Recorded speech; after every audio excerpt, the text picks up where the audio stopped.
ఒంగోలు నగరపాలక సంస్థ మేయర్ గంగాడ సుజాత అధ్యక్షతన కౌన్సిల్ సాధారణ సమావేశం జరిగింది.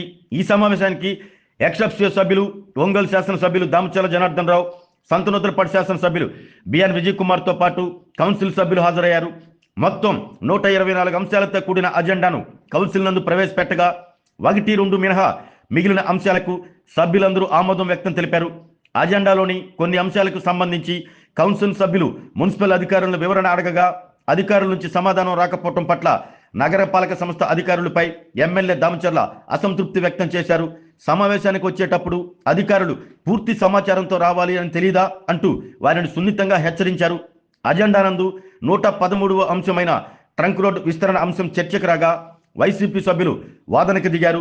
దుకాణాలు కోల్పోతున్న వారికి నష్టపరిహారం కింద ఆర్ఓఆర్ యాక్ట్ ద్వారా నష్టపరిహారం చెల్లించి వారికి ప్రత్యామ్నాయం చూపిన తర్వాత రోడ్డు విస్తరణ పనులు చేపట్టాలంటూ డిమాండ్ చేయగా వెంటనే ఎమ్మెల్యే దామచర్ల స్పందిస్తూ గత ప్రభుత్వంలో కొత్తపట్నం బస్టాండ్ నందు అక్కడి దుకాణాలకు ఎటువంటి ముందస్తు నోటీసులు ఇవ్వకుండా వాటిని తొలగించారంటూ గుర్తు చేశారు. ప్రస్తుతం తాము ట్రంక్ రోడ్డు వ్యాపారులతో అనేక మార్లు ఇప్పటికే చర్చలు జరిపామని వారి నుంచి సానుకూల నిర్ణయం తీసుకుని వచ్చేందుకు ప్రయత్నం చేస్తున్నామంటూ తెలిపారు. ట్రంక్ రోడ్డు విస్తరణలో ఎవరికీ ఇబ్బందులు లేకుండా చూస్తామని, దుకాణాలు కోల్పోయిన వారికి ప్రత్యామ్నాయ స్థలంలో దుకాణాలు నిర్మించి ఇవ్వడంతో పాటు టీడీఆర్ బాండ్లు అందిస్తామని పేర్కొన్నారు. నగరాభివృద్ధికి అందరూ కలిసి రావాలంటూ ఆయన కోరారు. మహనీయుల విగ్రహాలను తొలగించవద్దు అంటూ కార్పొరేటర్ నీలంరాజు సరోజ కోరగా విగ్రహాలను తొలగించమని, వాటిని ట్రాఫిక్కు ఇబ్బంది లేని ప్రదేశంలో ఏర్పాటు చేస్తున్నట్లు ఎమ్మెల్యే బదులిచ్చారు. దినపత్రికలో వచ్చిన కథనానికి స్పందించిన ఆయన వాస్తవాలను తెలుసుకుని వార్తలను ప్రచురింపజేయాలంటూ సూచించారు.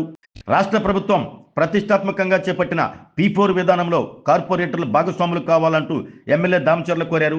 బిలో ప్రావర్టీ కింద ఇప్పటికే 6,000 మందిని గుర్తించామని, మరో 5,000 మందిని గుర్తించే ప్రక్రియ జరుగుతుందని అన్నారు. వారికి అవసరమైన అన్ని పథకాలను అమలు చేసేలా కృషి చేస్తామంటూ తెలిపారు. ఈ సమావేశంలో నగరపాలక సంస్థ కమిషనర్ వెంకటేశ్వరరావుతో పాటు మున్సిపల్ అధికారులు, కార్పొరేటర్లు, సిబ్బంది పాల్గొన్నారు.